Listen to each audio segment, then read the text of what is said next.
GL commenced a business of preparing and burning video games on 1st July 2015. अच्छा, जिस बंदे को सवाल समझ नहीं लगता है ना, वो जरा गौर करना। ऐसा कोई सवाल होता ही नहीं है जो आपको ना समझ लगे। The following information pertain to the year ended 31st March 2016। और अगर आप एंड पे देखें, जो आपने डिस्क्लोजर्स बनाने हैं वो बनाने हैं 31st मार्च 2017। अब इसमें दो डेट इंपॉर्टेंट है।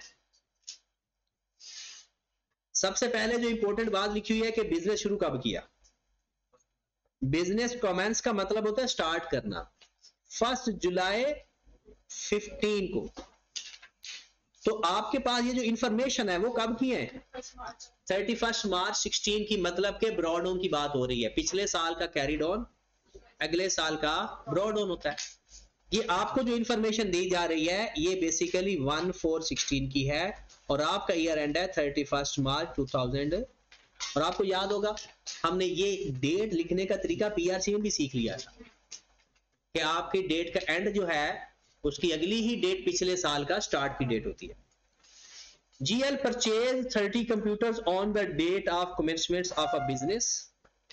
यहां पर देखें वो क्या कह रहा है, GL परचेज 30 कंप्यूटर्स कब, on the date of commencement of business at a cost of ₹20,000 each. ये कब खरीदे, 17/15 को, 17/15 को। ठीक होगी बात। Purely for the task of burning CDs, the management of GL estimate that since the computers are subject to obsolete, more of its benefits can drive to its early life. The total useful life at the date of acquisition was estimated 4 years and residual value was estimated 4802 each computer. GL adopt the historical cost model for subsequent measurement. Historical मतलब cost model, एक revaluation model होता है और एक cost model होता है। अब इस सवाल के अंदर उसने 30 कंप्यूटर्स का सारा डाटा दे दिया, बस एक चीज मिसिंग है, मेथड ऑफ डेप्रिसिएशन बता देगा तो सब कुछ हम कर सकते हैं इसका। दूसरे नंबर पे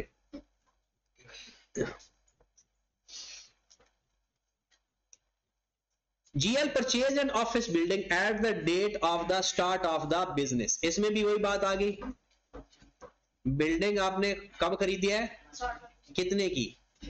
GL decided to adopt revaluation model, पिछले का कॉस्ट मॉडल था, इसका रिवैल्यूएशन मॉडल है। The useful life 10 years at the date of acquisition with no residual value. Economic benefits are expected to be derived evenly over its life. At the end of the year, the fair value of the building, end of the year, किस साल के and की बात कर रहा है, वो कहता है the following information pertain to the year ended 31st March 2016। आगे कहता है GL has purchased fitting and fixture। GL has purchased fitting for its admin and selling department costing ₹120,000 on 1st July 15। It is depreciated over 10 years using the straight line method with no residual value। चौथे number पर GL has a contractual commitment। ये जो contractual commitment, अब मैं अगर पढ़ रहा हूं ना लफ्ज, मुझे फौरन पता चल गया ये कोई एडिशनल डिस्क्लोजर है। एडिशनल डिस्क्लोजर उसको कहते हैं कि अगर सवाल के अंदर उसके बारे में बताया हो तो as it is line copy करके वहां पेश कर दे। कहता है GL made a contractual commitment with AL Al Karim computer to purchase 6 computers for ₹20,000 each to be delivered at GL premises on 1st May 2000। ये हमने एक कॉन्ट्रेक्चुअल कमिटमेंट की है, ये सिर्फ एक लाइन लिख देनी है कि भाई हमने एक GL ने एक कॉन्ट्रेक्चुअल कमिटमेंट की है इसके साथ और इस डेट को ये एज इट इज ये लाइन पेस्ट कर देनी है, ये एक एडिशनल डिस्क्लोजर और इसका कुछ नहीं करना। आगे लिखा हुआ है the following information pertain to, ये सारी ऊपर वाली इंफॉर्मेशन किस साल की थी, 2016 में। अब आ गया हम 2017, ये अगले साल की बात हो रही है। पहली बात, the computers are delivered at the GL premises by Al Karim computers at the set date. It was decided to use the same method at same rate and depreciation. ये एडिशन आ गया। 2016 में कमिटमेंट की थी और 2017 में डिलीवर कर रहे हैं। At the end of the year, the fair value of the office building was assessed to be 2 million. At the year end, GL mortgage entire building with SJ Bank to obtain loan 1.75 million. क्या ये additional disclosure नहीं है?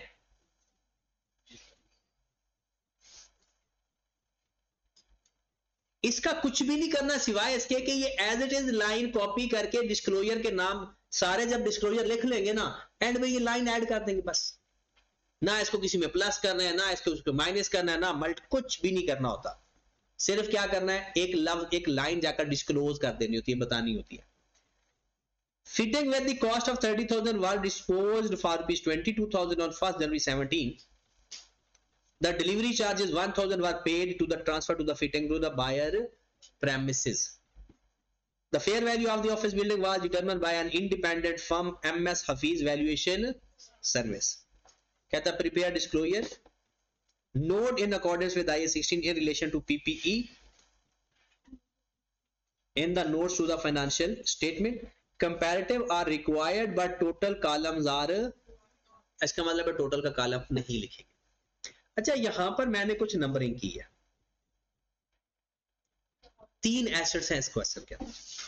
अब इसकी 2 approaches है paper में। एक approach कि जो जो इंफॉर्मेशन गिवन है ना, जो आपको गिवन है वो पुट करते हैं, सवाल एंड पे शुरू करें। और कभी कभी ऐसा होता है कि हम जब इंफॉर्मेशन पूरी पुट कर लेते टाइम ही खत्म हो जाता है, लेकिन उसका फायदा ये होता है कि जो इंफॉर्मेशन गिवन थी बगैर वर्किंग के पुट कर सकते थे वो हमारी पुट हो जाती है, तो उसके नंबर हमें मिल जाते। हाँ, इंफॉर्मेशन पुट करने के बाद अब वर्किंग करते जाएंगे और सवाल को हल करते जाएंगे। लेकिन वो अप्रोच के साथ अगर मैं अभी क्वेश्चन करवाऊंगा ना, तो आप लोग ना फ्रस्ट्रेट हो जाओगे।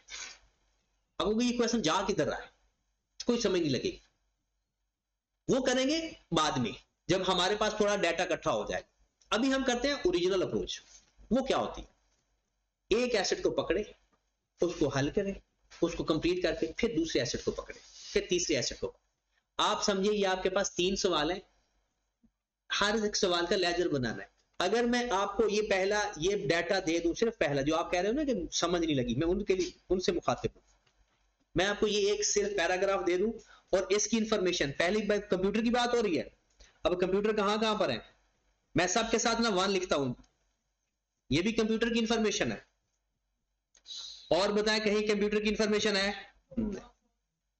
फोर्थ में भी कंप्यूटर की इंफॉर्मेशन है? नहीं। जहां पर मैंने पहले 1 लिखा हुआ है और जहां पर मैं नंबर 2, जहां पर 1 का मतलब है कि ये सिर्फ कंप्यूटर की इंफॉर्मेशन है, तो बात खत्म हो गई। ये 2 इंफॉर्मेशन पढ़े, आपको लेजर नहीं बनाना आता।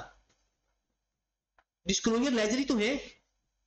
जो बाकी चीजें हैं, वो जो हमने मेजरमेंट बेस लिखना, मेथड ऑफ डेप्रिसिएशन लिखना, वो तो सारी चीजें साथ साथ होती जाती हैं। एक इंटरेस्टिंग बात इसमें थी जो मुझे पसंद है कि उसने कंप्यूटर का मेथड ऑफ डेप्रिसिएशन नहीं बताया, लेकिन एक लफ्ज बताया हुआ है, जरा देखना। नहीं, यहां पर नंबर 1 पे हाँ जी बताया हुआ है कि उसने कंप्यूटर का मेथड डेप्रिसिएशन क्या है,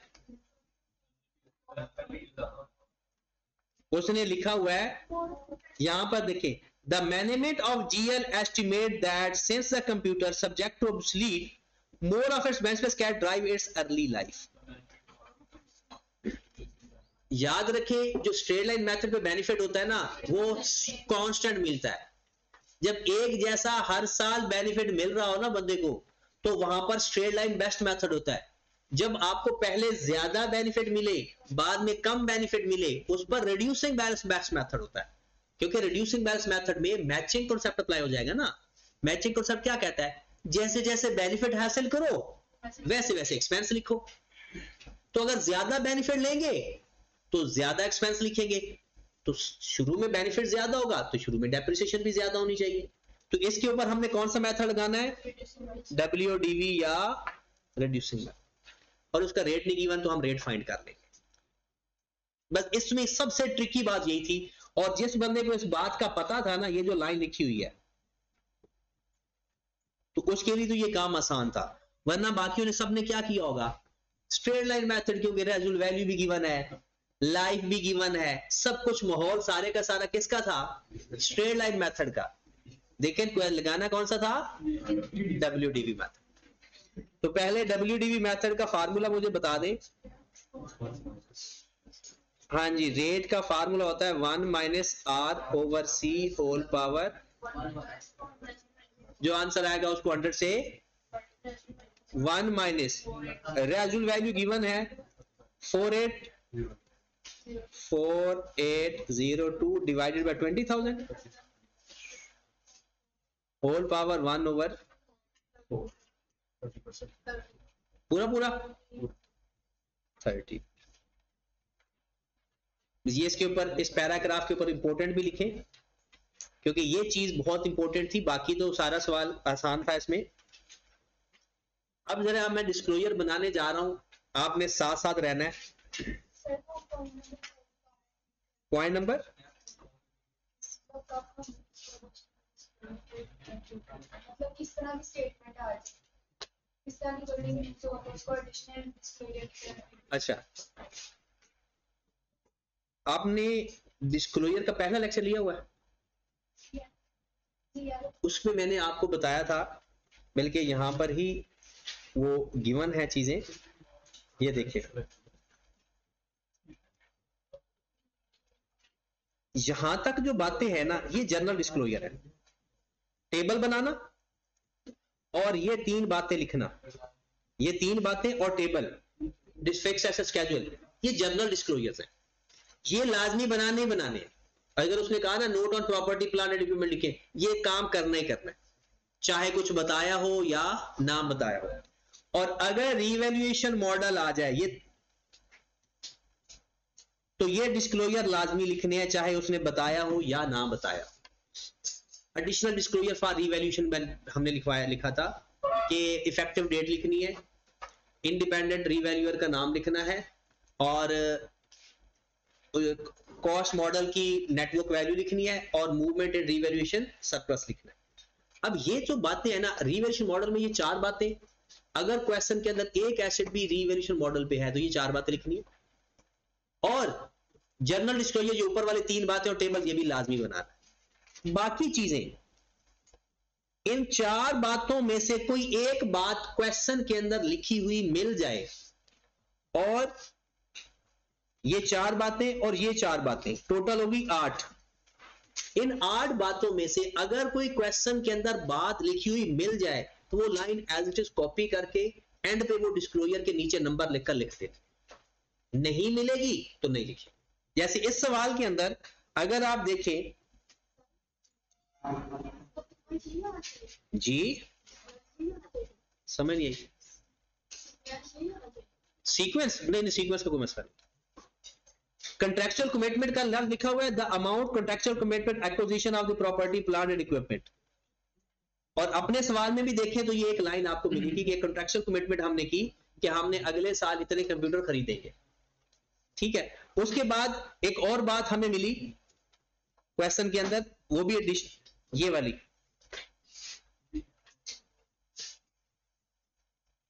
ये नहीं सुनिए, अगर आपने अपना कोई एसेट मॉर्टगेज या प्लेज करवाया, गिरवी पे रखवाकर कर्ज लिया है, तो वो लाइन भी आपने लाजमी डिस्क्लोज करनी है। डिस्क्लोज का मतलब क्या होता है? बताना। तो वो आपने अपने सारी क्वेश्चन हल करने के बाद एंड पे लिखना है कि ये वाले एसेट के ऊपर हमने कर्ज लिया हुआ है, ये बात बताए। तो ये 8 बातें अगर इसमें बताई होंगी तो क्वेश्चन के अंदर लिखेंगे, नहीं बताई होंगी तो नहीं लिखेंगे। चलते हैं वापस अपने क्वेश्चन के ऊपर, और फिलहाल हम बात कर रहे हैं कंप्यूटर्स की। और मैंने आपसे कहा कि डिस्क्लोजर का सवाल अगर पेपर में आ जाता है तो ये काम बहुत आसान होता है। मैं फिलहाल ये सारी चीजें ताकि आपको फोकस करवा सकूं कंप्यूटर पे। जब सवाल आप हल करने लगे हैं, कोई भी डिस्क्लोजर का सवाल हो या जर्नल एंट्री का सवाल हो, आपने सिर्फ इसका लिंक है, इसके अलावा आप समझो कि पूरा क्वेश्चन है ही नहीं। ये सिर्फ 2 बातें। कंपैरेटिव बनाना है, इसका मतलब है पिछले साल का भी चाहिए हमें और इस साल का भी चाहिए। ये साल हमारा कौन सा है भला? 2017 एंड और पिछला साल का एंड क्या है 2016, और बिजनेस कब शुरू हो रहा है 1/7/15 को, मतलब हमने शुरू से ही अकाउंट बनाने हैं 1/7/15 से लेकर मार्च तक एक बार, और उस मार्च से लेकर अगले मार्च तक। अब ये नहीं कहना कि हमने पिछला वो 1/4/15 से जाएंगे, तब तो बिजनेस ही नहीं था। तो बिस्मिल्लाह करते हैं। हाँ जी, सबसे पहले नाम क्या है GL,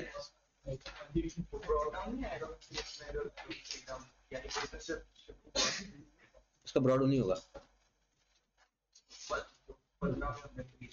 खरीदा ना तो वो तो कैरी डाउन में आ जाएगा, ब्रॉड में तो नहीं आएगा ना, ब्रॉड में तो पिछले साल से कोई आ रहा। नोट्स टू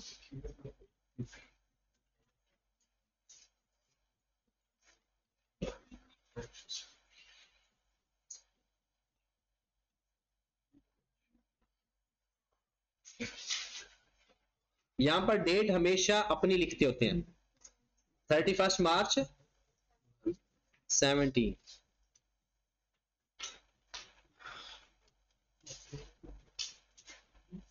सबसे पहले हम लिखेंगे property plant and equipment, number 1 पे लिख लेते हैं कॉस्ट। आपके पास एसेट्स कितने हैं भला? एक है इक्विपमेंट, सॉरी कंप्यूटर, बिल्डिंग है और फिटिंग एंड फिक्सचर। टोटल का कॉलम हम नहीं बनाएंगे, बनाना चाहिए लेकिन उसने खुद मना कर दिया। वो इधर जरा फोकस करो, अगर छेड़ रहा है तो आप आगे आकर बैठ सकते। आपने टोटल का कॉलम अगर बनाना ना, अब बनाया ना तो बहुत बैड इंप्रेशन होगा, क्योंकि उसने खुद लिखकर बता दिया कि टोटल का कॉलम रिक्वायर्ड नहीं है। हमने पिछले साल से अपना काम शुरू कर दिया। अगर आप कहते हो कि हमने रट्टा लगाया हुआ तब भी काम चल जाएगा। हमारा ईयर एंड क्या है अब का? मार्च 2017। तो पिछला साल का एंड क्या होगा? मार्च 2016। तो उसका ईयर का स्टार्ट क्या होगा? 1 अप्रैल 2015। तो अगर हम लिखें बैलेंस एट 1/4/2015, तो आपके पास कुछ भी नहीं था, आपका बिजनेस शुरू ही नहीं हुआ था। ये तो चीजें रटी रटाई होती हैं इसमें, तो जो अगर आप जब कहते हो ना समझ नहीं लगी, तो उस वक्त ना चित्रालो जी का दिल कर रहा होता मेरा। एडिशन, सब कुछ ही एडिशन है। बताएं कंप्यूटर कितने खरीदे थे? 30 कंप्यूटर के, हर कंप्यूटर की कीमत कितनी थी? 20,000। तो मल्टीप्लाई कर दो, 6 लाख।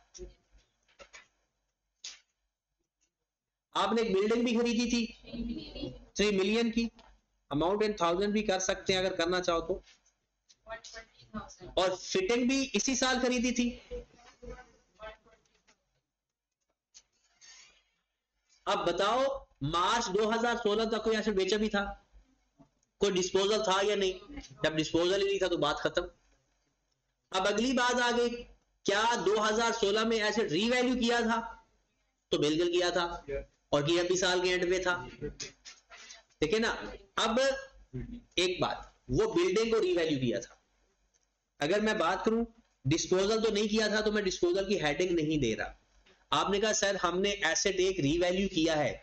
अगर रीवैल्यू किया है ना तो 2 हेडिंग तो जरूरी है, एक एलिमिनेशन और एक, हाँ एक मेथड के अंदर नहीं आती अगर आप बुक वैल्यू पे बना रहे, क्योंकि बुक वैल्यू में वो लाइन आती नहीं है जहां अक्यूमुलेटेड डेप्रिसिएशन।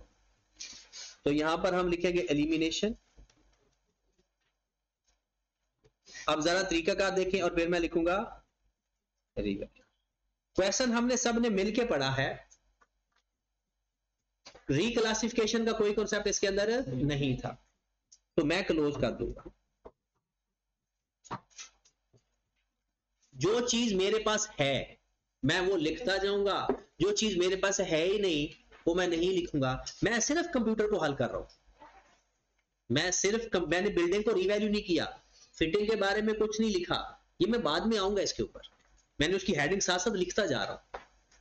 मेरे पास आ जाएगा बैलेंस एट 31 मार्च 2016 6 लाख और बाकियों को मैं नहीं छेड़ूंगा, क्योंकि मैं सिर्फ कंप्यूटर को हल कर रहा हूं। आगे चलते हैं। मुझे बताओ 2017 के अंदर कोई नया कंप्यूटर खरीदने हैं या नहीं? वो जो कॉन्ट्रेक्चुअल कमिटमेंट थी पिछले साल, अगले साल हमें डिलीवर हो गए एडिशन। हाँ जी, यहां पर ये पॉइंट है, द कंप्यूटर वाज डिलीवर्ड, और इसका ताल्लुक आपका कॉन्ट्रेक्चुअल कमिटमेंट के साथ है, इसके साथ। हाँ जी, कितने कंप्यूटर खरीदे हैं? 6। एक कंप्यूटर कितने का है? वो कहता है सब कुछ वही है जो पिछले डाटा का था, 1 लाख। बताओ कोई कंप्यूटर बेचा? No disposal. क्या इसको रीवैल्यू किया? कोई और ऐसे रीवैल्यू किया? अच्छा, कोई और एसेट बेचा 2017 में? हेडिंग तो हम लिख के रख ले ना, हम हेडिंग तो दे के रख ले ताकि बाद में हमें काटना ना पड़े कुछ। एलिमिनेशन और रीवैल्यूएशन,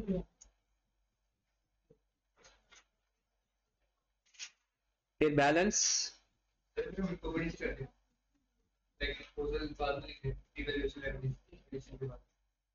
नहीं, अगर कर दो तो कोई मसला तो नहीं है।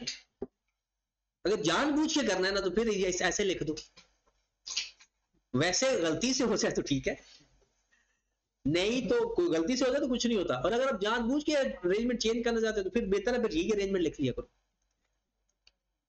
हाँ जी, तो बताओ कंप्यूटर बेचा तो नहीं है ना? 7 लाख। ये सॉरी, इसको ना डबल लाइन ही लिखते हैं। उसके बाद हमारे पास आ जाएगा बैलेंस, बल्कि एक्यूमुलेटेड डेप्रिसिएशन। तो सबसे पहले हम लिखेंगे बैलेंस एट 172,1450, किसी का भी बैलेंस नहीं है। फिर हम क्या लिखते हैं? डेप्रिसिएशन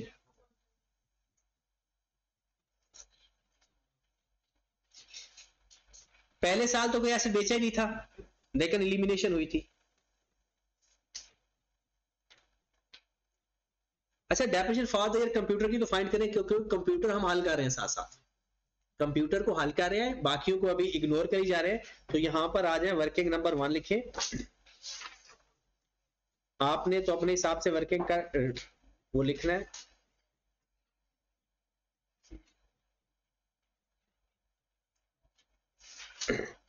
वर्किंग नंबर 1,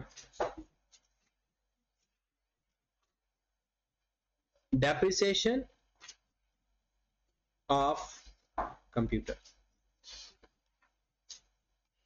कब खरीदे थे जनाब?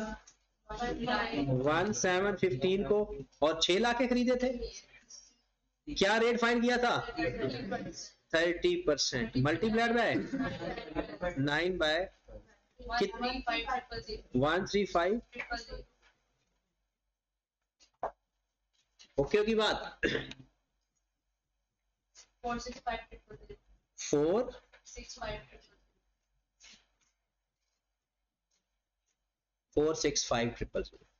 अच्छा, ये इसका ना एक तरीकाकार है, हमने वैसे पीएफसी में मैंने आपको सिखा दिया था कि अब आपको अगले साल की भी डेप्शन चाहिए और एडिशन भी है, या तो लेजर बनाकर उस पुरानी वर्किंग में चले जाएं, और या आप लोग थोड़ी सी कॉमन सेंस इस्तेमाल कर लें तो आपको कहीं इधर उधर भटकने की जरूरत नहीं पड़ेगी। सिंपल, आपने क्या करना है, अगले साल फिर डेप्रिसिएशन लेनी है। क्या कोई नया कंप्यूटर बेचा है? अगर बेचेंगे तो इस ब्रॉड से अलग कर देंगे, क्योंकि ये ब्रॉड ही तो है। अगर कोई एसेट बेचेंगे तो हम इस ब्रॉड से अलग कर देंगे, और अगर एसेट नहीं बेचा तो इसको भी डेप्रिशिएट कर लेंगे और एडिशन को भी डेप्रिशिएट कर, तो कर लेते हैं। पहले तो ब्रॉड की डेप्शन आएगी ना, डेप्रिसिएशन है नेक्स्ट ईयर की, तो 465 का 20% ले लें, 30 कितना? 1395, और एडिशन भी तो है तो इसकी भी डेप्शन ले लें। 1,20,000 का 30%, और डेट भी तो है ना, अगले साल कब खरीदा था?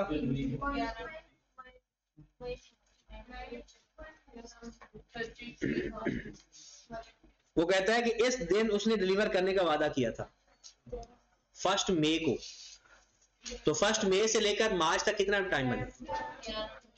11 महीने।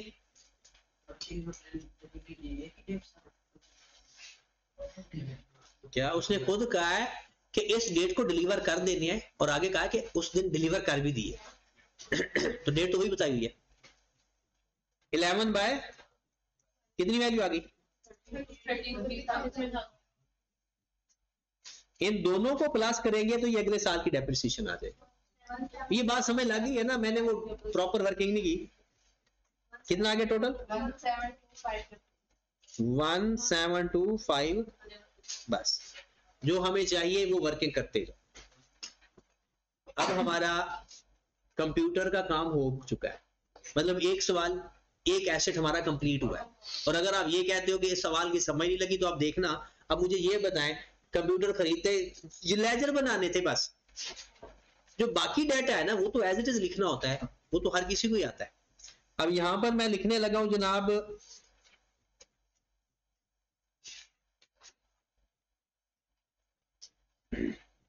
डेप्रिसिएशन फॉर द ईयर कितनी आई? 17 पहले साल की बतानी है, 2016 की 135। इसका एलिमिनेशन है ही नहीं। बैलेंस एट 31 मार्च 2016 1,35,000। मैं चला गया अगले साल। अगले साल मैंने कहा एक तो मैं क्या लिखूंगा, डेप्रिसिएशन फॉर द ईयर। क्या कोई ऐसे रीवैल्यू हुआ है तो एलिमिनेशन की हेडिंग भी दे लेता। मेरा एक एसेट बिका है तो मैं डिस्पोजल की हेडिंग भी दे के रख लेता हूं। कंप्यूटर की डेप्रिसिएशन फॉर द ईयर कितनी आई है अगले साल की? 1725। ना ये इसका एलिमिनेशन है ना इसका डिस्पोजल है, तो हमारे पास आ गया बैलेंस एट 31 मार्च 2017। दोनों को प्लस कर दें, 307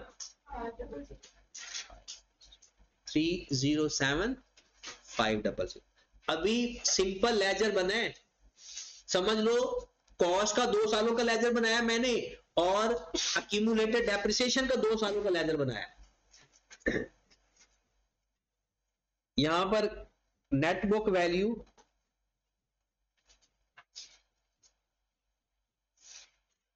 31 मार्च 2016 और नेट बुक वैल्यू 31 मार्च 2017। क्या आप मार्च 2016 की बुक वैल्यू बता सकते हो? कैसे? Cost minus accumulated depreciation, cost minus, तो कॉस्ट का ऊपर वाला ये लेजर कॉस्ट का ये वाला हिस्सा, जो डेट आपने लिखी हुई है ये उस दिन की कॉस्ट है,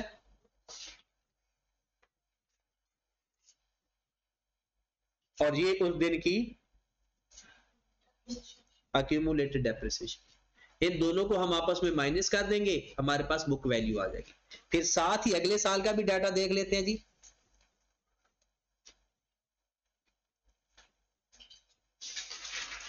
ये उसकी कॉस्ट है,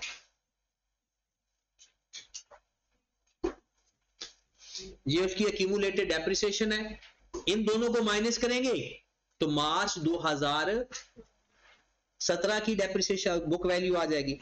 तो हमने बस वैल्यू पुट करनी है। तो बता दें जनाब 2016 की बुक वैल्यू कितनी निकली आपकी?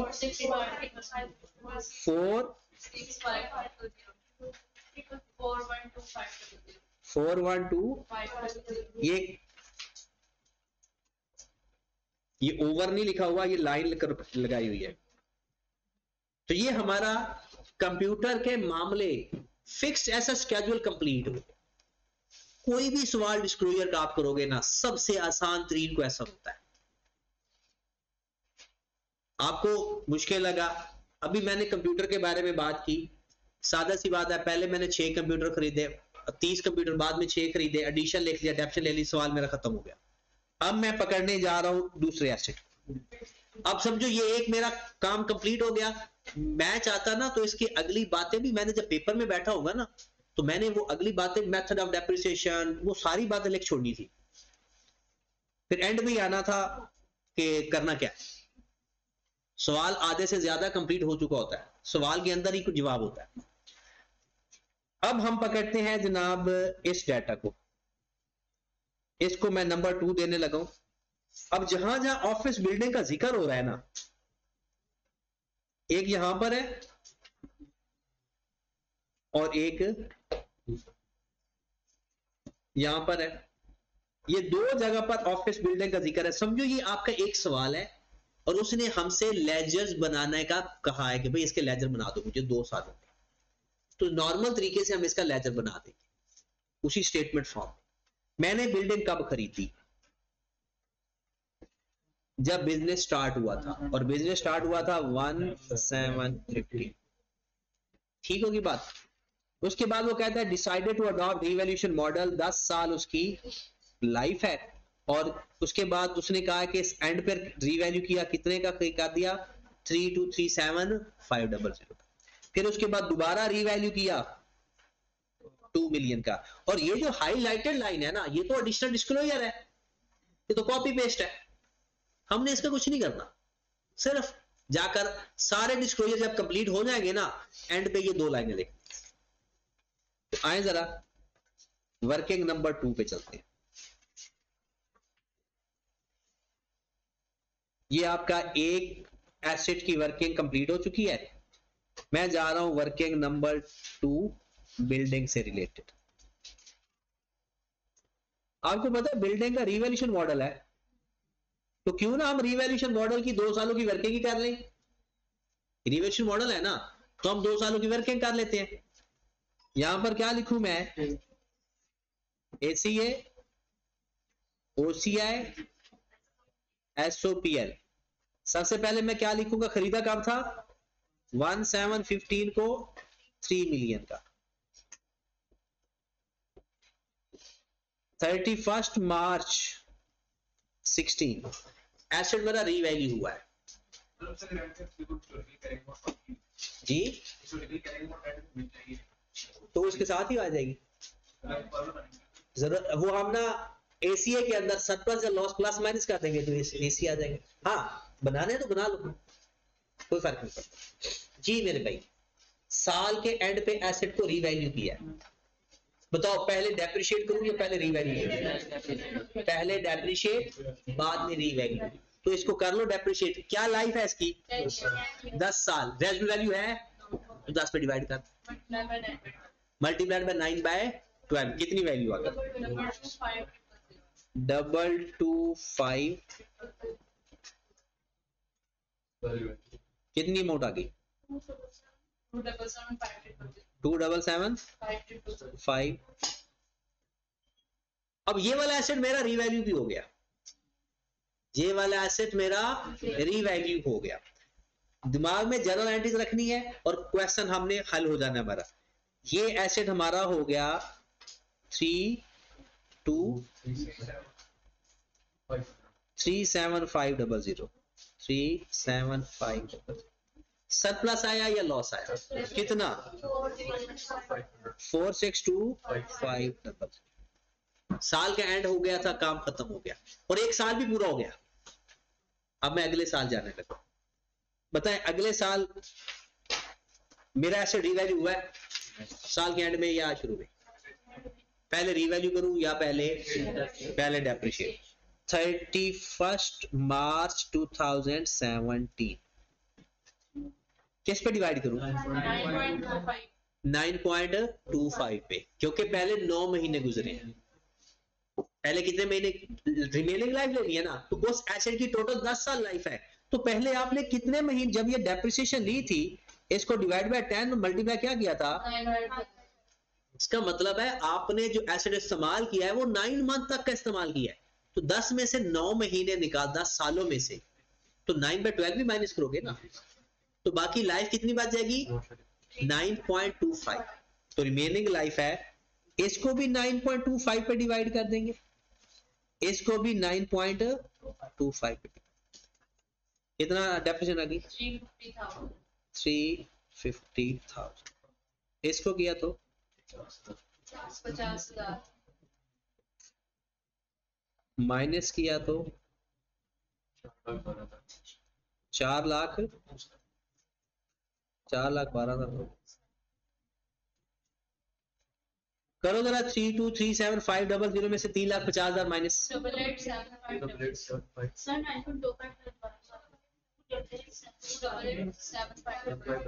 75 और इसका अब जरा तसल्ली से, ये कोई मुश्किल सवाल नहीं था। अच्छा 9.25 देखें, आप मुझे खुद बताएं 10 साल थे लाइफ, 9 महीने गुजर गए, बाकी कितने बच गए, 10 सालों में से 9 महीने निकाले, 9/12 माइनस कर दो, तो 10 माइनस 9/12 करके देख लो तो 9.25 ही आता है, नहीं यकीन तो कैलकुलेटर पे कर लो तसल्ली हो जाती, ठीक है। चले, क्या काम हमारा पूरा हो गया या रीवैल्यूएशन अभी रहती है, रीवैल्यूएशन अभी रहती है, क्योंकि मार्च 2007 में हमारा एसेट रीवैल्यू हुआ है। हाँ जी, तो अली हसन बताएं जरा 2887500 वाला एसेट कितने का हो गया, 2 मिलियन का, आपको गेन हुआ या लॉस, कितने का लॉस 88।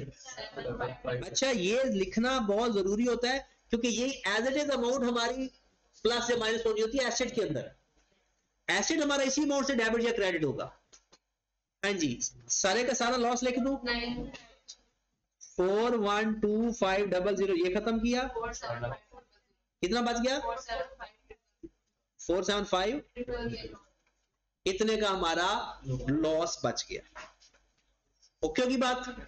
अगर मैं यहां पर ही मुझे क्योंकि ओसीआई एचसीए भी चाहिए होता है, अगर मैं इस दिन का एचसीए पूछूं आपसे, तो ये जो अमाउंट आपकी पड़ी है 2 मिलियन और ये तो जीरो हो गया ना, ये 47500 इसमें ऐड कर, लॉस हो तो ऐड, सरप्लस हो तो, सवाल आपका ऑफिस बिल्डिंग वाला काम कंप्लीट हो चुका है।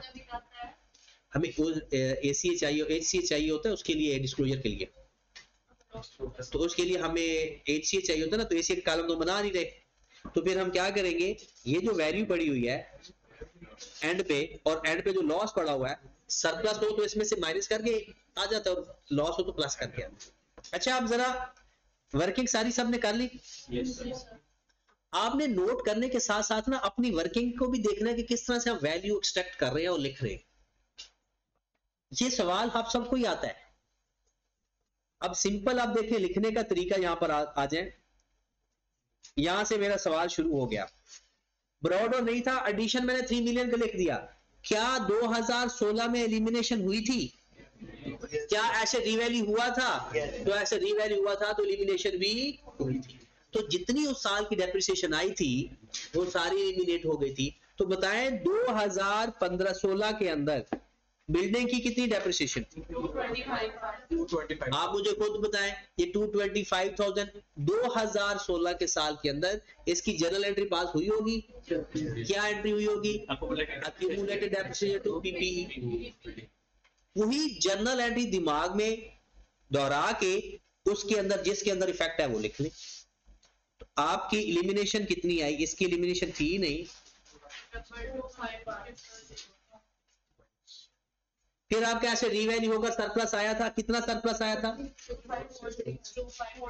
462, वैल्यू कर दें तो ये वही एग्जैक्ट वही आंसर आएगा जो उसकी रीवैल्यूड अमाउंट है 3237। तो ये तो बातें अगर आपको जब पता चलना शुरू हो जाएगी ना, तो आपको कहेगा ये तो सवाल है, ड्रामा ही है। ये वही वैल्यू आनी है जो उसने रीवैल्यू करके लिखवाई हुई थी। अगले साल बताओ कोई बिल्डिंग में एडिशन हुआ था?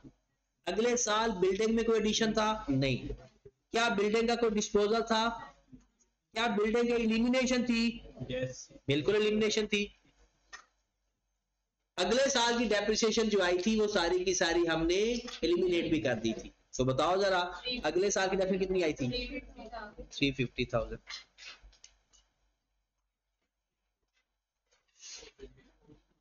क्या एसेट आपका रीवैल्यू हुआ था? कितनी अमाउंट से रीवैल्यू हुआ था? 887500 88 और डाउनवर्ड रिवैल्यूएशन हुई थी, ऐसे ही था ना? आपके एसेट की डाउनवर्ड रिवैल्यूएशन हुई थी। तो अगर यहां पर एसेट बढ़ा तो प्लस, कम हुआ तो माइनस। 2 मिलियन ही आएगा, और अगर 2 मिलियन आया तो फिर सवाल ही गलत है। ठीक है, अब चले जाते हैं उसकी एक्यूमुलेटेड एसेट में। ब्रॉडऑन तो था नहीं, इसकी डेप्रिसिएशन फॉर द ईयर कितनी थी? 222, और यकीनन वो एलिमिनेट भी यही हुई होगी, और इसका कैरी डाउन कितना आ जाएगा? 0। अगले साल 350,000 और एलिमिनेशन भी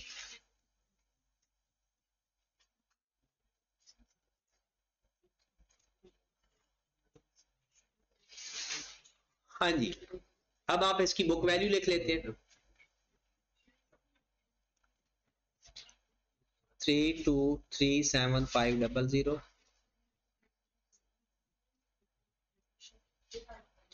ये डायरेक्ट मैंने क्यों लिख दी? क्योंकि उसकी एक्यूमुलेटेड एफिशिएंसी तो 0 कर रही है, तो जो उसकी फेयर वैल्यू बढ़ी है वही उसकी बुक वैल्यू थी। हाँ जी, एलिमिनेट हो जाती है ना, तो 1 साल की डेप्शन आती है पिछले साल की। हाँ जी, ये समझा था हमने कि ये एक रीवैल्यूएशन वाला सवाल था बस। अब लास्ट थर्ड पार्ट फिटिंग वाला, उसको दोबारा वापस ले जाए कॉस्ट मॉडल पे, और उसमें एसेट बेचा भी है, खरीदा भी है, उसी तरह से जो नॉर्मल सवाल होता है ना हमारा वैसे ही करना है। कोई इसको डिस्क्लोजर समझ के ना करो, इसको एक नॉर्मल सवाल समझ के करना। कोई परेशानी आई तो उसकी अलग से लेजर बना लेना, फिर उसी लेजर को स्टेटमेंट फॉर्म में लिख, थोड़ा टाइम ज्यादा लग जाएगा, सवाल फिर भी हो जाएगा। अब आते हैं जनाब, इधर है, इधर से पॉइंट नंबर 3 बनता है ये।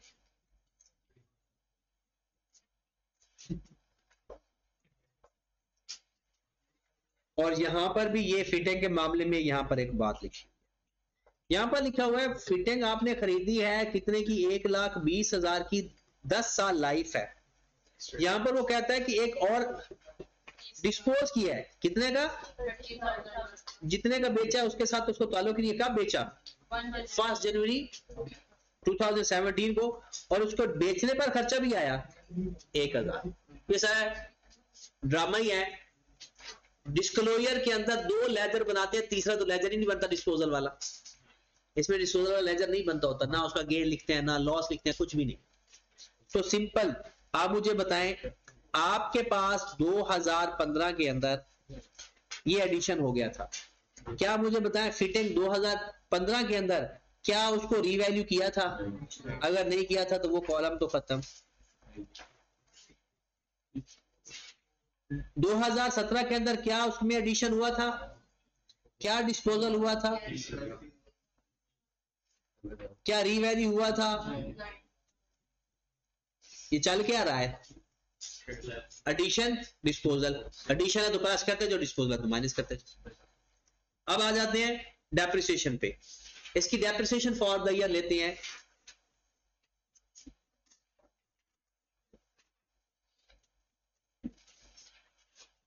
$1,715 को खरीदा था 120,000 का, divided by 10 multiplied by 9 by 12, 9,000 कितने का बच गया? ये तो लिखने की जरूरत ही नहीं होती, straight line method book value लिखने की जरूरत है। अब चलते हैं आगे। अगले साल एक एसेट बेचा है, तो बताएं किस तरह से डेप्शन लेंगे? ब्रॉड ऑन माइनस डिस्पोजल, और फिर डिस्पोजल को अलग डेप्रिशिएट। अगले साल डेप्रिसिएशन के लिए मेरे पास 120,000 माइनस 30,000 मल्टीप्लाइड बाय 10%। वो 10% 10,000 लाइफ है तो रेट भी 10% ही बनता है। कितना आ गया 9,000। और फिर 30,000 को मैं अलग डेप्रिशिएट करूंगा कितने टाइम के लिए? कब बेच दिया था एसेट? मार्च 2016 के बाद 1117 को बेच दिया तो कितने महीने गुजर चुके हैं? 9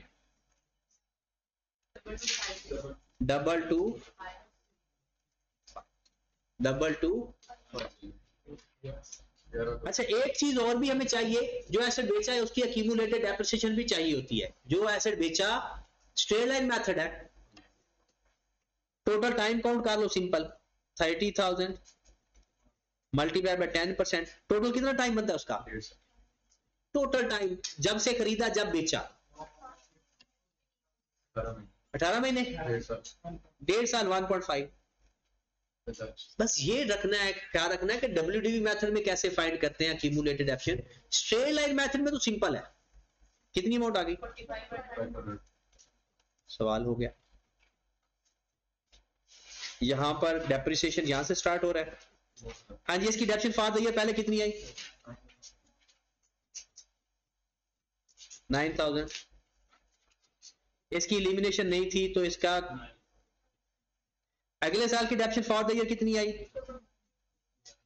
दोनों को प्लस करेंगे 11,200। क्या इसकी एलिमिनेशन थी?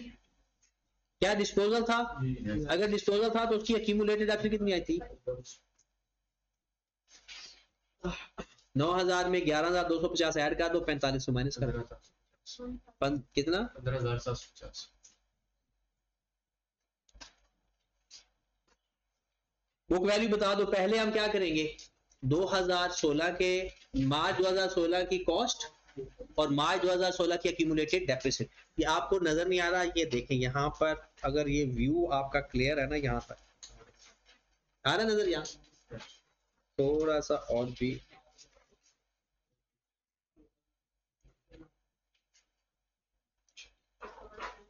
इस वैल्यू की बात हो रही है। ये है फिटिंग की कॉस्ट और ये है फिटिंग की उस डेट की एक्यूमुलेटेड डेप्रिसिएशन। 1,20,000 में से 9,000 माइनस कर 1,111 और फिर क्या करेंगे? 90,000 में से 15,750 माइनस कर देंगे, 7,425। अच्छा, कभी कभी ऐसा होता है ना कि हम पेपर में थक जाते हैं और समझते हैं हमारा सवाल पूरा हो गया, नहीं अभी वो स्केड्यूल कंप्लीट हुआ है। अब यहां पर ये देखिए, ये जो वर्किंग है ये आपका एक अगला पेज है। जो वर्किंग होगी वो आपका नेक्स्ट पेज होगी। ये वाला आपका पहला सॉल्यूशन का पेज जो है वो लाइन से इस साइड वाला है। अब आप ईमानदारी से बताएं, अगर आप इस तीनों क्वेश्चन को इकट्ठा हल करते हैं ना तो ये परेशानी वाली बात होती है। हमने समझा कि 3 सवाल है, हर सवाल कंप्यूटर को अलग देखा, उसमें देख रहा जो कुछ हो रहा था, बिल्डिंग के साथ जो कुछ हो रहा था और फिटिंग के साथ जो कुछ हुआ। एक तरह का कॉस्ट का लेजर बनाया, सबका अलग अलग, फिर एक्यूमुलेटेड डेप्रिसिएशन का लेजर बनाया। और अब हम इसके वो फर्दर जो फॉर्मेलिटी है, जिसे हम फॉर्मेलिटी कहते हैं, बस वो निभानी है। इसके बाद हम लिखेंगे 1.1 मेजरमेंट बेस।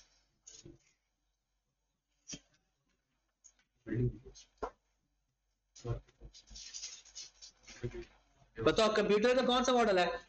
कॉस्ट मॉडल या रिवैल्यूएशन मॉडल? कॉस्ट मॉडल, इसका रिवैल्यूएशन मॉडल और इसका cost model. One 1.2 method of depreciation. अच्छा, WDV किसी मेथड का नाम नहीं है, असल मेथड का नाम है रिड्यूसिंग बैलेंस मेथड। वो तो प्यार से कहते हैं उसे, तो लिख दो तो कोई मसला नहीं है। अच्छा, पेपर में पूरा लिखना, मैं बस RBM लिख रहा हूं। हाँ जी, इसका क्या था? Straight line method. पेपर में पूरा लिखना है। अच्छा, मैं स्ट्रेट लाइन लिखना है, एम लिखने की जरूरत नहीं है, क्योंकि वो आपने लिख दिया ना मेथड ऑफ डेप्रिसिएशन, तो फिर मेथड लिखा गया तो 1.3 यूजफुल लाइफ या रेट। हाँ जी, पहले बताया इक्विपमेंट उसकी लाइफ थी या रेट फाइंड किया था हमने? 30% फाइंड कर लिया था ना। और ऑफिस बिल्डिंग की तो लाइफ थी, और इसकी भी। उसके बाद 1.4 इफेक्टिव डेट ऑफ रीवैल्यूएशन। अच्छा, इसका एक और भी आसान हल भी है कि यहां पर आप ऐसा करें, पेपर ये थोड़ी सी प्रेजेंटेशन अच्छी भी समझी जाती है, यहां पर लिखे additional disclosure for revaluation, heading दे दें additional disclosures for revaluation model.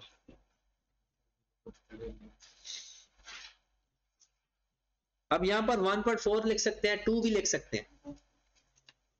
आप लिखेंगे ऑफिस बिल्डिंग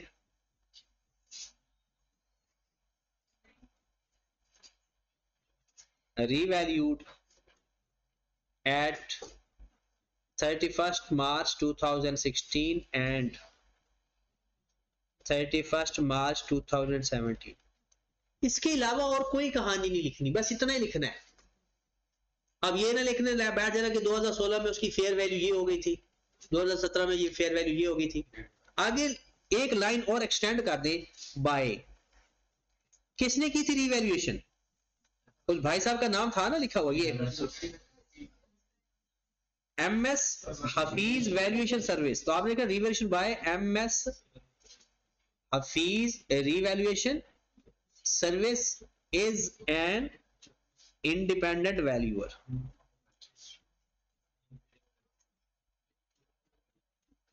इस तरह से लिखना है। अब इस एक सेंटेंस के अंदर आपके दो डिस्क्लोजर कंप्लीट हो गए, डेट वाला भी और इंडिपेंडेंट वैल्यूअर वाला भी। उसके बाद आप लिखेंगे नेट कैरिंग अमाउंट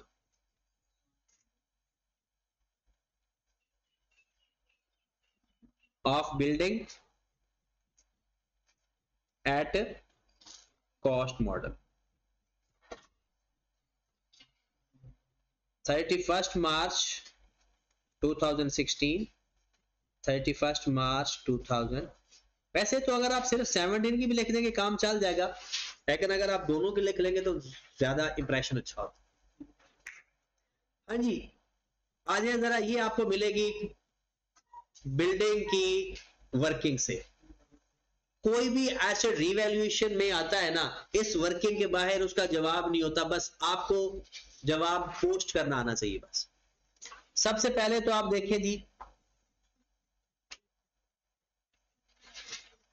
मार्च 2016 में आपके पास एसेट ये वैल्यू से पड़ा हुआ था, ये है, यह है मार्च 2016 रिवैल्यूएशन के बाद। ये जो नीचे लिखा हुआ ना, ये तो 17 की डेप्रिसिएशन है ना। अब उस वक्त आपके पास ये थी बुक वैल्यू एक तरह से, और ये था सरप्लस। और HCA कितना होता अगर होता तो इन दोनों को माइनस करते। सरप्लस पड़ा है तो माइनस करना है, और अगर लॉस पड़ा है तो ऐड। तो करो जरा इसको माइनस। 2775000 2775000। यहां पर जाकर हम लिख देंगे 277। अब उसके बाद दूसरी रिवैल्यूएशन पे आए जरा,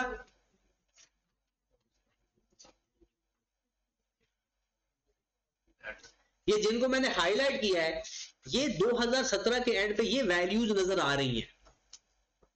लॉस पड़ा हुआ है तो क्या करेंगे, 2 मिलियन में 475000 ऐड कर देंगे। 2475। उसके बाद क्या लिखना होता है? Movement in revaluation surplus 1.6।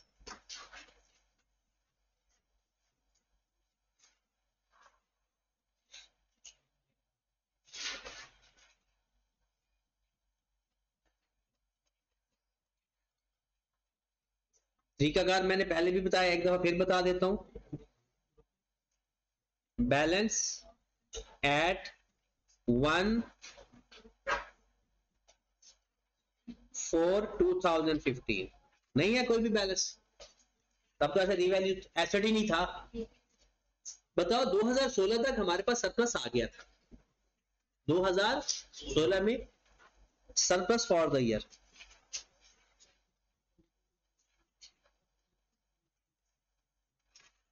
कितना? आपको एक तरीका मैंने बताया था, शायद आपको याद है या नहीं। मैंने कहा आपने ना सिर्फ ये वाला जो है ना सारा कॉलम ओसीआई वाला, इस कॉलम को कंसीडर करना होता है, थोड़ी सी वैल्यू सोच समझ के लिखनी होती है, बाकी यही वाला कॉलम होता है। तो हमारे पास आपके सामने तो वैल्यूज है ना, तो आप मुझे भी बताते गए। हाँ जी, सरप्लस फॉर द ईयर कितना आया था? 462। बताओ उसी साल कोई एक्सेस डेप्रिसिएशन का मामला हुआ था? नहीं, उस साल तो नहीं हुआ था ना, तो आगे 2017 में जाकर हुआ था। तो हम क्लोज कर देंगे और बैलेंस एट 31 मार्च 2016 462,533।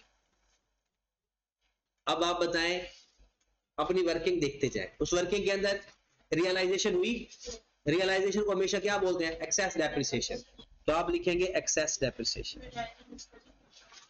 कितनी अमाउंट से रियलाइज हुआ था? 50,000 से। और फिर लॉस आया था, लॉस की एडजस्टमेंट हुई थी, रिवैल्यूएशन लॉस एडजस्टमेंट। कितना? 412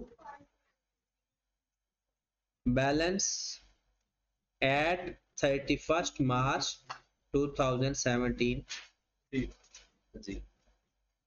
और अगर वही कॉलम आप जाकर अपना कॉलम मैच करें, बिल्कुल यही फॉर्मेट होगा। ठीक होगी बात? क्या डिस्क्लोजर पूरे हो गए या अभी 2 डिस्क्लोजर रहते हैं? एक कमिटमेंट वाला और एक वो एज इट इज लाइन उठाएं, वो आपने नीचे लिख देनी है, वो 2 और 2.1 या 1.7 और 1.8 के नाम से। ठीक है, तो ये आपका ओवरऑल आप देखें तो ये जो नीचे वाली बातें लिखी है, ये तो एक फॉर्मेलिटी है। ये लास्ट ये ओसीआई वाला की ये चीज है।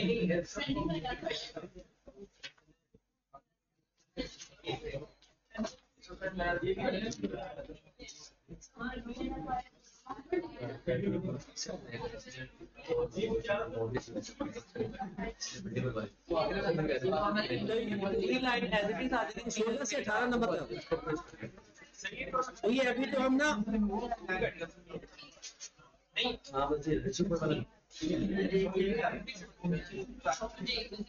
जी, जब आप लोग खुद से करने बैठोगे ना तो ये बहुत कम टाइम में हो जाता है, हो जाता है।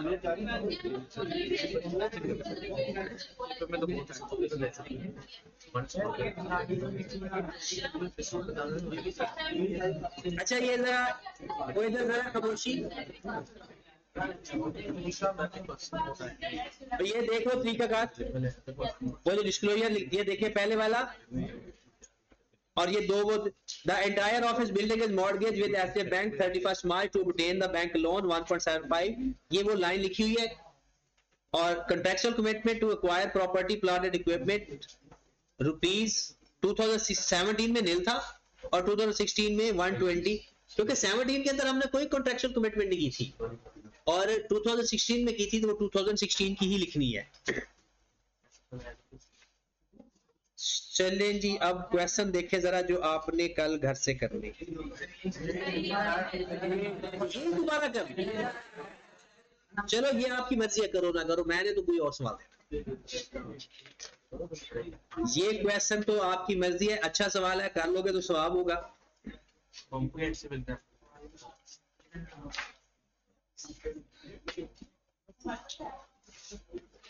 और नंबर कम हो या ज्यादा हो, बस सवाल किया करते होते हैं।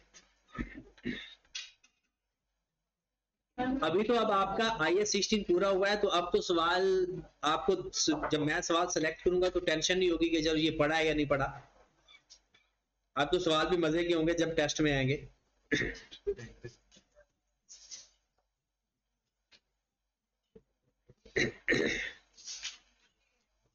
ऐसे ये क्वेश्चन आपने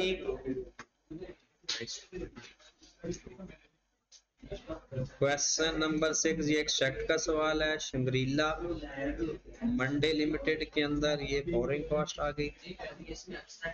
अल्फा एक्सट्रैक्ट एंड पे पढ़ेंगे।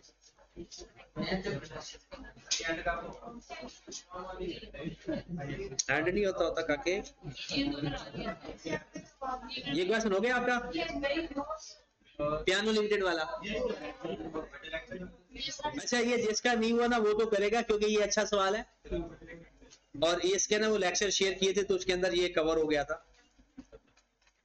तो जिसने नहीं किया तो वो कर लेना। अगर आपको ना समझ लगे तो मैं वो भी बता दूंगा। ये क्वेश्चन करना है आपने शेयर दिल वाला 40।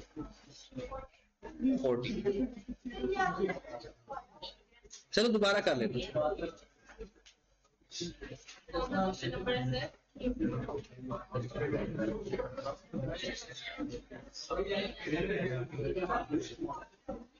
आपने note on property plant and equipment question number 14 है, ऑटम 17 की अटेम्प्ट। ठीक है,